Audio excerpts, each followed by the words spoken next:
I'll get Kelly first, and then who else wants to speak, and then Molly would like to speak. Yeah, I'm just going to jump in on that. The question was about maybe something that's a little bit diverse than just tourism. Most of us know that tourism right now is the backbone of the economy in the West Kootenays as we know it. That's unfortunate because Neil is right. It has a tendency to, in so many words, gut our community to some degree. No one here has really mentioned what maybe some of our possibilities are, but I'm looking here and seeing, I'm not sure if Tim is here, the president of the Kaslo Internet Society, but we do have some fantastic internet service that is actually growing and getting better and better. To me, this is one of our most attainable economies right now, whether it's people working from home, data centers. The sky's really the limit with this new technology, and I think throwing some energy and effort and finance into that sector and helping these folks out. We're working with Kaslo Internet. I'll speak to you. Yeah, love to hear you.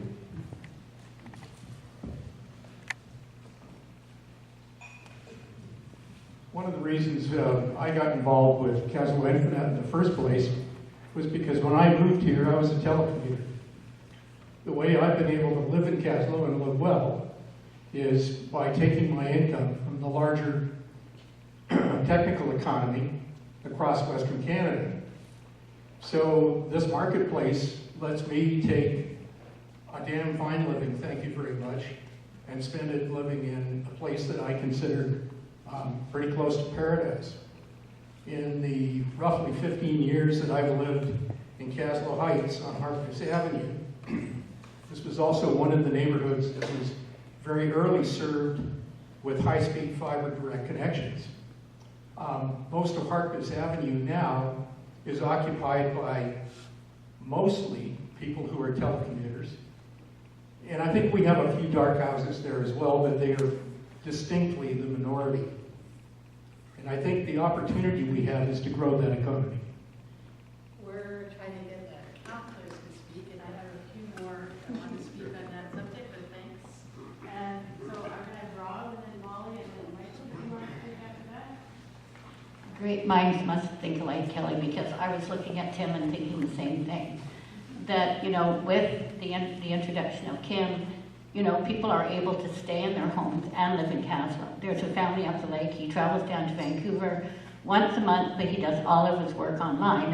His kids are able to go to the school up there. So promoting those kind of resources are ways that we can address the dark houses. People are able to stay here. I think there's lots of other innovators in our community that are trying to do things other than tourism. But, this is our resources. Like, we have a beautiful community. We live in rural BC. We have, beautiful scenery. We have the small town feel. So that is what our draw is to Kaslo, and that's why people come here and they stay or they come back or whatever. So as much as we want to promote other things in tourism, that is what we can provide in our community without doing a lot of work. So I think there's a lot of opportunities for other things that are happening in our community.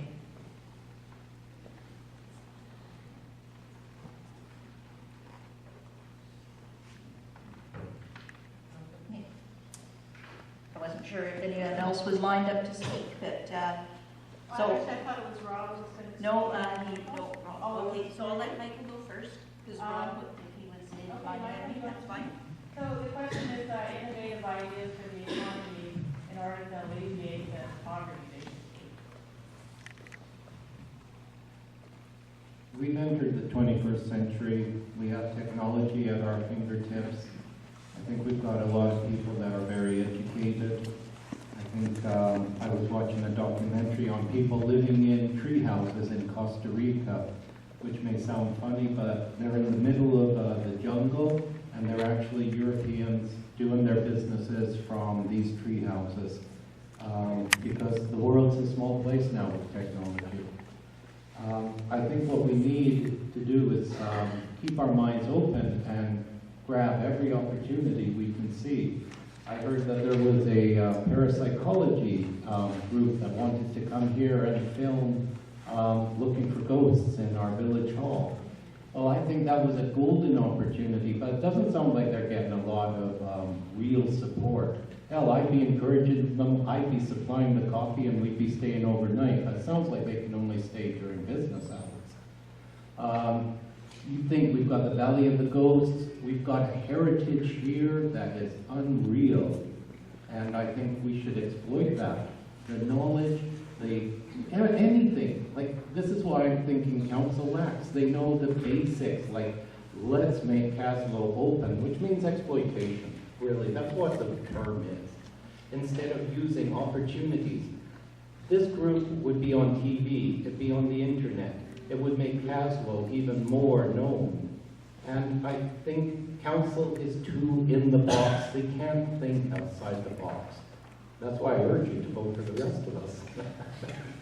Thank you very much. Who else would like to answer that question about innovative ideas and increasing our economy? So, Andy, please answer that one. So about 6 months ago, I've been intervening in Fortis BC rate design hearings, cost of service analysis. And Don Scarlett shared with me a contract, a draft contract from 1994 of West Kootenai Power offering us 1.5 cents a kilowatt hour to operate a electrical system off our water system. That's what the cusp is doing right now. Hudson's Hope in northern BC is offsetting the cost of their village electricity by $70,000 a year. Imagine if instead of paying 22 cents a kilowatt hour for our lighting system in this village, we offset it with generating our own electricity. Imagine if after 25 years we offset the cost of operating the arena. The arena's charges are based on 1 month's power consumption when we start up in the fall. And for 25 years, we've been paying that same rate every month of the year, regardless of whether or not we use any power. And so one of the things I want to do, if I become your mayor, is to consolidate all the village accounts so that we can offset the electricity by generating our own electricity and save some money on village operations.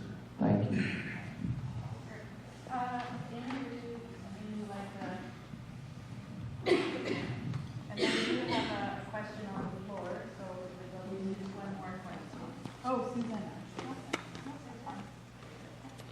Well, I just wanted to let everyone know, Neil's familiar with this, so I'm kind of repeating it for him, but we have a shared service called the Economic Development Commission, and on that commission, which Mayor Hewitt and I sit on, as well as, no, Kelly's not on it, quite a few people from Area D and Kaslo. The 5 priorities on that area: renewable energy, agriculture, housing, tourism, and then it was internet as well, and Canon's such a stellar success that we haven't had to focus on them very much other than giving them a thumbs up when they've done great work. So that commission is a shared service between Kaslo and the regional district to look at all the different ways to build our economy. Even when we were talking food security, for me, it's always about the economy, the ability to live here. All of these topics fall into that same category. If you can't make a living here, that's what falls apart. And we have changed. Our resource extraction sector is no longer what it was. We're now looking at more money going into emergency services than in actually pulling those resources out because of the climate we're living in. So things are changing fast. And the commission is looking at the ways that we can start looking or start supporting those diverse economies. So there's lots of information online about it. I just want to let you know that it's out there. Thanks, Amy. I mentioned that a bit more. Will we done with that question? And I can invite, now I'm bad at naming something. Would you like to ask a question? Rick. Sorry, I do blank every now and then on screen. So I guess this is a question for our current council, but if anyone else at the table has any insight. What I hear the common thread here is we're looking for affordable housing for a community, and that's what this meeting is about how both current council and other candidates would plan to address that. So I keep hearing out in the world that the private sector will always take care of everything for us, and we should just leave it to the private sector, and everything will be good. The evidence doesn't bear that out. So I guess what I'm saying or asking is has there been any development proposals anywhere within the village of Kaslo or the immediate area in the regional district that are sort of sitting waiting for some kind of regulatory or some kind of push? I guess I'm just asking if the private sector will take care of everything. Are they about to? Or is this where we need to take care of it, is right here? Well, I'll go first on this one. No, we haven't had developers beating down the door asking for land and for relaxation of rules and concessions. In the time that CEO Smith has been with us, there have not been any inquiries of that nature. So we are looking to, within our own people, to look after providing housing for our people. Anyone else want to take that question? Ellen? Yeah, then again, this is a bit before my time on council, but I have talked to a few people, a couple of the properties. Let's talk about the trailer park on Dia. That was again, at one point, they were looking to see somewhere around 16 units on that piece, provided there's sewer infrastructure. Same with the private land up behind the Legion.